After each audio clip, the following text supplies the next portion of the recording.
Hey garden friends, welcome back to my channel and thanks for tuning in.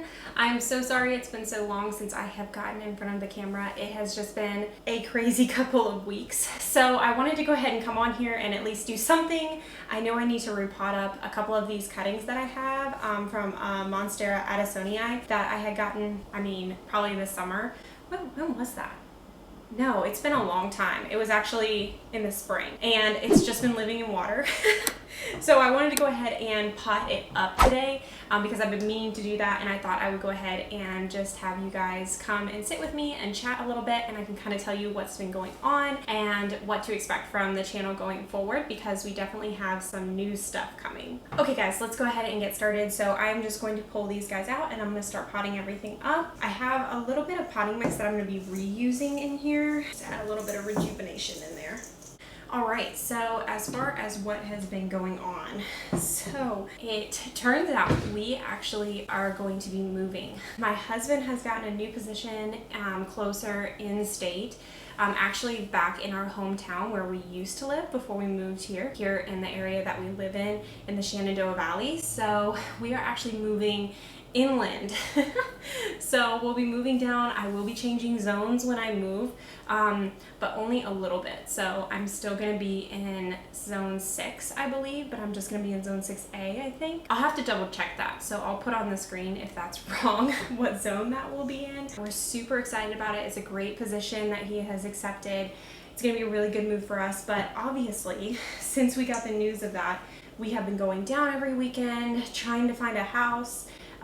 We're not buying, but we're just like touring rentals and stuff like that. It has just been absolutely crazy. So that all being said, I have been also working outside trying to prep so I can take as much as I possibly can with me.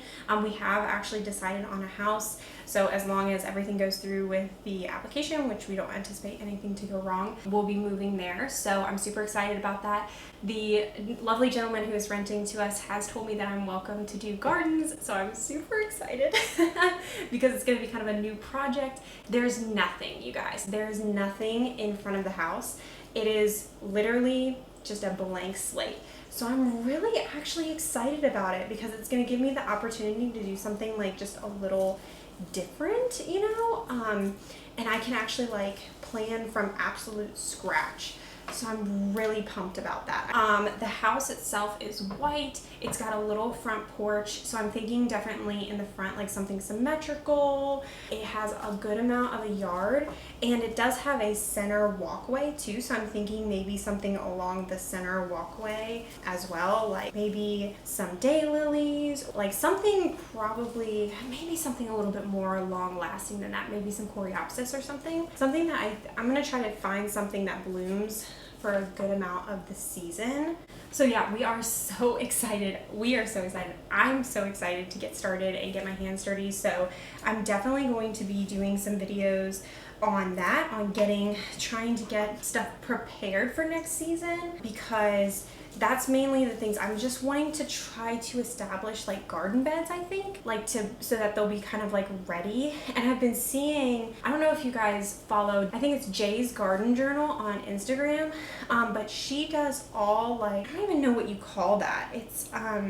It's a type of like garden bed establishment where, I'll put it up on the screen since I can't remember, but it's like where you lay down all this cardboard on top of the grass and then you mulch it super heavily and then you pretty much just cut out through the cardboard to plant things. But you can also do that just like a season ahead and let the grass essentially rot underneath, and then it'll kind of prepare the soil for you for the next year, and it's like built-in weed suppressant. So let me know, have you guys done that type of like establishing gardens? How has it worked for you? Because I would definitely be interested, because I think that that's what I'm going to try to do this time around, and then maybe give you guys a review in the spring. So the new house also has a lot of, like, I won't say a lot of shade, but it does have trees around it, and because of that, that means that I will be able to plant shade-loving plants, which I'm so excited about, because I've seen, you know, everybody's into heucheras right now, and I have wanted them so bad because they're just gorgeous. I mean, like the purple foliage, all that stuff, but I can't plant any of that stuff here in this in this garden because it's just too sunny. So I'm really super excited about that. Because this is just going to give me an opportunity to have a lot more diversity in my garden rather than having pretty much full to part sun in everything. Now I know that, like, obviously I'm not complaining. I have some really cool plants here, but that being said, I am just really excited for the opportunity to be able to do some more shade-loving plants. And I think that that will also help with my channel, just being able to do different things. So yeah, that has been what's been going on. We're super excited. I'm very excited to go ahead and move. We'll be closer back to our family. So it's going to be a really good move for us, even though obviously we're sad to leave where we're at now and all of our friends here. But we're super excited, and I'm really excited to go ahead and get my hands dirty with a new property. So I definitely, let me know if you guys would be interested in seeing like tentative garden vision or something like that, because I feel like I would really enjoy doing that.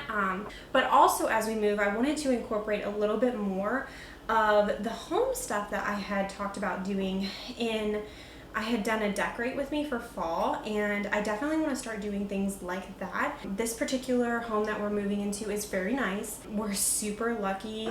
The gentleman had redone the bathroom and the kitchen, but there are a couple of things that aren't ideal about the property and about the house, and it's super small. It's 1,000, well, I guess I shouldn't say super small because I'm sure that there are some like people living in the city who are like, that's huge. But for us here, like in a house and everything, it's pretty small. But it's about 1,000 square feet. And I just thought that that would be really helpful, that maybe there was other people out there like me who are kind of looking for like inventive ways to be able to style and store things in small spaces. I've been looking up that kind of stuff since we moved into this house, because this house is about 1,300 square feet, but that's including the upstairs, and the upstairs is it's not unusable or anything like that, but it's just like a big finished attic, I guess I could say, with a little bedroom. It's not something that we use on a regular basis, but at this new house there is no upstairs that's suitable to be able to do anything in. So we will definitely have to be very good about like organization and trying to figure out how to store things, having pretty much completely functional furniture. There's so many things that we're going to be selling. That was one of my goals going forward, was just to make sure that I really lived in the space that we went to, because I feel like, I don't know if you guys are guilty of this, but sometimes do you ever feel like you move into your house and rather than trying to really have a functional space for where you are, especially if it's a temporary housing situation, you kind of try to fit your furniture and your life into the space rather than fitting it around the space. And that's something I really want to change going forward. I want to get rid of everything that doesn't serve me well and try to really be selective about pieces that I bring into the home. I want to do DIYs. I'm already in the process of DIYing my vanity, and I'm going to turn it into an entryway table because there's no space for the vanity in our new bedroom. So that's going to be really fun. So I thought that I might be able to incorporate some more of that into my channel as well, because I thought that maybe that would be something either you guys would appreciate or hopefully other people would appreciate who are renters, you know, and are really struggling with small space living and stuff like that. And of course you'll see more houseplant videos, especially in the fall, Christmas decorate with me's and stuff. So I'm really excited, and I hope that you guys enjoy the new stuff that we're gonna do. So definitely let me know what you think about like the channel kind of changing a little bit. And we will still have garden stuff, but I also love home styling and DIY and all of that kind of stuff. And I have a feeling you guys do too, at least from the people that I've talked to in the comments on my videos. I feel like you all are right there with me. So yeah, I hope you guys enjoy it. So since we're here potting up the Monstera Adasonii, I figure I'd go ahead and share with you guys my experience with this plant. So as I told you guys before at the beginning of the video, I have had this plant for a while. I've had it since spring. It was one of my wish list plants last Christmas, and I found it on clearance at a local garden center. I ended up paying I think $25 for a huge thing of it, which definitely is a very good price. But I think it was originally marked as like $60 or $70 or something like that, which is pretty overpriced for a Monstera Adasonii. It was a huge, beautiful Monstera Adasonii. So it was ginormous. I went to repot it and it was so pot bound. I have never seen that pot bound of a plant. It was so bad. I could not, like, I soaked it in water and I was trying to get it like loosened up so I could start to split it.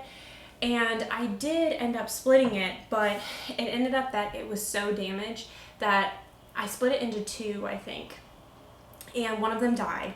And then the other one started not to look as good. And I was like, I started panicking because, like I said, this was on my wish list plant. This was something that I had been wanting for so long. And if it died on me, I literally would have cried so hard. So I ended up chopping off all of its little branches and sticking it into a pot out of desperation because I was so scared it was gonna die, and sure enough, it did. So that's a risk that you always run when you get something that's super root bound. I'm sure that there are probably people who know how to use, like, how to transition it a little bit better than I did, but what's done is done. But thankfully I was able to save quite a few cuttings that have gotten so long. I've just had it sitting on top of my refrigerator and it has just grown all the way to the floor, which I love. I want it to be long and beautiful. But that being said, so if you do get a Monstera Adasonii, or really any Monstera, they can really easily be propagated in water. So if you end up feeling like you're afraid that your plant is dying and you don't know why your plant is dying, cut off some of its limbs and put it in water, because it definitely will help kind of give you a little insurance policy to make sure that you don't accidentally kill your plant. It definitely worked out in my case. Now, I have read about this plant that it is a really high humidity plant. I haven't found that to be true. It definitely has some brown spots on mine. It could look better, and I will say I've been keeping it in my kitchen, so maybe the humidity from the kitchen has been keeping it kind of healthy. But I don't have a humidifier running towards it or anything like that. It survived really well in its water. The humidity from the base might have been helping a little bit with that. So if it's here in a soil medium, just make sure to keep it consistently moist. Start to let it dry out just a little bit, but I would keep it a little bit more moist than maybe you would a pothos. Because in my opinion, I think that was also something that contributed, is I was treating it kind of like a pothos, whereas I should have been. And also this Monstera is really like that too. He's super chill. I water him when he starts to look a little droopy like this. Like, this is a good indication. You see how his leaf is like rounding a little bit? He needs to be watered. And I water him, he perks right back up and he's like fine. But with my Monstera Adasonii, for whatever reason, I just didn't seem to be able to keep him moist enough. So one thing that I did do is I decided to go ahead and put him in a ceramic pot, which is going to help to retain some of that moisture. And then I'm going to water him a little bit more often. I'm going to water him twice a week instead of just once a week, and we'll see how that goes. So if it's clearly wet, don't water it. But if it's starting to dry out within the first inch or so, definitely water him and keep on top of the water, because that is probably going to be one of the biggest things. Okay, ladies and gents, so that is it for this video. I hope you guys enjoyed and are excited about the changes coming to my channel. Definitely give me some video suggestions of things that you would like to see. If you live in a small space, about home decor, just about some more of those type of topics, because I would love to know, like, what do you guys want to see? And I will make sure to do those videos for you guys. And definitely with plants as well. So if you guys like have anything particular, like maybe questions about like winterizing your garden, or about like how to care for your houseplants during the winter and stuff like that, let me know. Let me know what you guys want to know, and I will go ahead and make a video about it. So thank you guys so much for watching. I'll see you guys in my next one. Bye!